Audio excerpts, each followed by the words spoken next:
Hello everyone, how have you been? I hope you guys are doing well. It's been some time since we could engage in discussions because the exams are going on and I was mostly occupied with exam invigilation duties, but we need to continue to teach you to communicate better. So here we are again.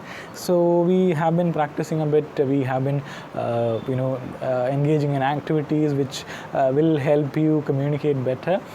Today I'm going to give you some boosters, that is communication boosters. So I'm just going to give you a bit more of tips, not tips but rather some insights into proper communication, things that might help you become better communicators, things that might help you shed a bit of your inhibition. This might not be there in your syllabi, but I believe that the intention of this paper is to help you become better communicators, so I should be doing this. So here we are. So I'll begin. So first of all, any communicative process is based on a kind of trust and respect. Trust and respect. A mutual trust between two communicators makes better communication possible. And also mutual respect towards each individual makes communication better. That is, imagine that you are about to communicate to a random stranger. You imagine that you encounter somebody in a bus or a bus stop, in a hospital or at some public place, and you want to engage in a conversation. So always respect that person's space and time. That is, this person might actually come and talk to you. So by investing his time and mental energy for you, he is actually doing you a favor.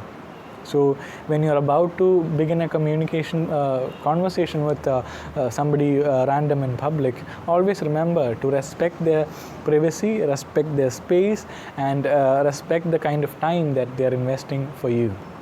So initially, whenever you are asking, try beginning a conversation, make sure that you ask for an excuse and make sure that you're not troubling that person too much.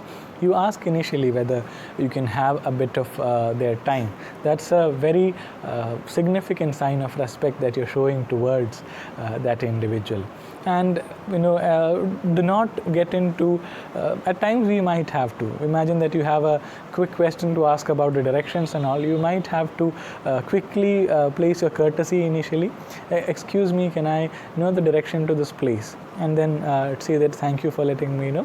And these things are very quickly done, but if you are planning to go into a further elaborate conversation, definitely make sure to ask whether you can actually have a bit of their time, whether it may be even in a very formal occasion also. Imagine that you are entering an office.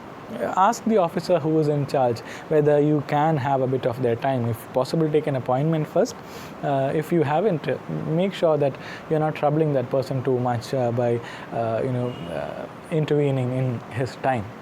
So again, that's about respect. Not just that, while addressing a person also, to whatever profession they might belong, address that person respectfully.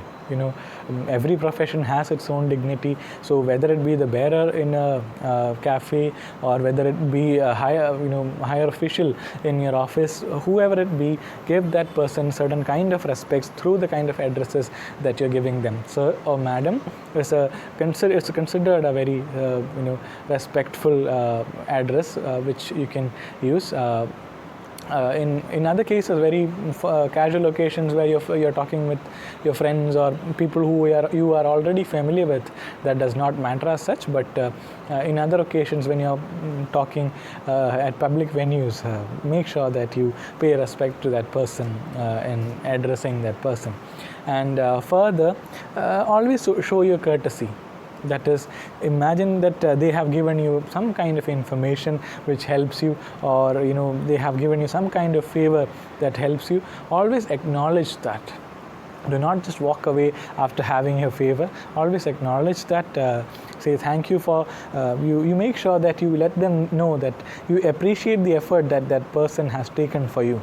that I appreciate the time that you have given for me. I appreciate the kind words that you have given for me. So, which is again a very wonderful form of respect. And always show humility. That is, whatever position you might be in, understand that the value of each individual might be actually the same, whatever position you occupy. So, always show mutual respect. And again, there is something called trust. So in your eyes, in your body language, in your words, you should that trust should be communicated. Look at that person directly in the eyes, not in a disturbing manner, but in a very pleasant manner, and communicate your affection through your gestures, through your body language, and maintain a respectful distance. Of course, if it's somebody whom you do not know as such. These are all tips for better personal communication. And when it comes to a formal occasion also, always learn some registers which are specific to a profession. That is, imagine that you're an engineer or imagine that you're a teacher. There must be some words and some forms of courtesies which are peculiar to that profession. So learn those so that you can use them, and always keep on enriching your vocabulary so that you can use better words and more gentlemanly words. So keep learning the language and keep listening to good speakers. So in an interpersonal context, always remember these concepts, that is mutual trust and mutual respect, and also good eye contact and good bodily gestures, and and the most important thing, stick to your flow. Don't be too conscious about what kind of mistakes you're making, what kind of language that I'm using. Just go with the flow. That is, there is a natural flow to your communication, which comes to you naturally through your learning, through your experiences. Stick to that. Don't go after very complicated accents and complicated pronunciations, but rather just be comprehensible, go with your flow, and believe in yourself. Believe that I am making an effort. Even if I mess up, it's fine, perfectly fine. Believe in yourself and go ahead. So thank you for listening, guys. I'll see you in the next class. Thank you very much.